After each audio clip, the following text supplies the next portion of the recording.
Well, that's the end of Heavy Rain. Traumatic as it was. I guess I'll start at the beginning here. In a strange sort of way. I didn't pick this game up on the PS3. I only played it on the PS4 when the remaster came out and was substantially discounted. Mainly because several of my friends were telling me I had to play it, and I think they were curious to know how it would play out when I did. In fact, they were taking bets on how many of the characters would die under my control. And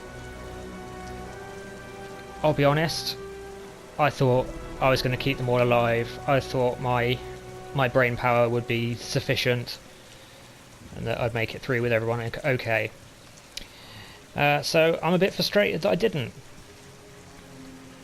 Particularly because of the way the characters died. I have done a little bit of research after finishing the game before making this video, so I know the various other ways things can turn out now. Lauren in the car, I could have saved her if I'd known what the various instructions on the screen were going to do. You know, it presents you with a variety of icons on the screen, and it's only once you've actually chosen one of them that you find out what the associated action is. So it's totally pot luck. I was trying to save Lauren, and I would have been quite happy for Scott to drown in the car trying to save her, even if it was impossible to do so. But instead, no, window kicked out and off he swam. And yeah, I gather if I just pressed the stick in a different direction, then it would have been a different story. So that's kind of disappointing. Equally frustrating was Jaden's death, to be honest.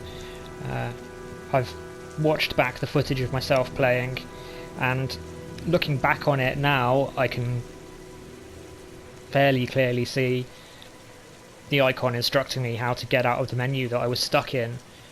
But while playing the game and under pressure, I couldn't see that, and it's not the same icon they use for the same controller motion in other parts of the game. That RE system has got its own unique visual style to the HUD, so I was pressing down on the analog stick to try and back out of that frustrating video loop segment. In fact, what I actually needed to do was basically put my controller down on the table in front of me. It was not intuitive at all, and I don't know, I feel really cheated by that, to be honest. Yes, there's an argument for me being stupid and not realising that's what I was supposed to do, but I thought the game was pushing me into looking for something else in that video when there was nothing else to be found. That's really quite infuriating, because I'm pretty sure I could have put together all of the clues I actually needed from that sequence within the 10-minute time limit, had I understood what the fucking controls were telling me. So yeah, that's frustrating. But the game wasn't bad at all. A lot of it was really enjoyable, the action scenes were great, and the whole film noir-esque sort of styling of it was brilliant. I particularly liked the motorway scene, the chase through the market, and something near the end as well. Oh yeah, the fire in the apartment, that was a real highlight. Having you knock on the walls, listening to the different noises, and then choosing where to strike the walls. That was good game design. I felt genuinely clever for, figuring out one part of the wall sounded different to the others and deciding to strike that with the heavy object. I don't know if the game would have pushed me towards that anyway if I got it wrong. I'm not sure. But it made me feel like I was, using my own intelligence and not just being forced down a pathway by the game. So yeah, that's probably the highlight of the whole game for me, actually, was that section, because it genuinely felt clever. I'm glad Ethan and Madison survived. They were my two favourite characters from throughout the whole thing. And yeah, I was very satisfied to put a bullet in Scott. That was a really good plot twist, having Scott as the killer. It was pretty much the the last male character I would have suspected. Thinking back, probably should have clued myself in a little bit during the fish tank scene. I did notice that the killer was a bit on the burly side, but he didn't look fat in that scene, and Shelby is fat, so he must have had some like girdle on or something. I don't know.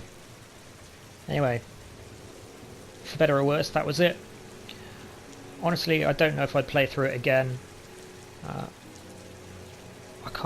Part of me wants to play through those final chapters again and correct those button-related mistakes, and, you know, have things turn out the way they would have done if the controller hadn't been such bullshit, basically. But the game features an awful lot of dog walking and crawling over glass and playing with children and just other nonsense filler that I really don't want to repeat.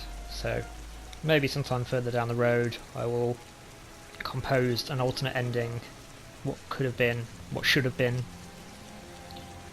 But for now, that's the end of Heavy Rain. If you've stuck with me this far, then thank you very much for watching. I do appreciate it. And yeah, despite all the swearing and the yelling and the complaining I did throughout this whole experience, those things only happened because I was engrossed in what was happening. So I didn't dislike the game at all. I did really enjoy myself. There were just specific niggles that kept coming up throughout the game and irritating me a bit. And I have a tendency to focus on things like that, so my apologies for that. Anyway, Finn.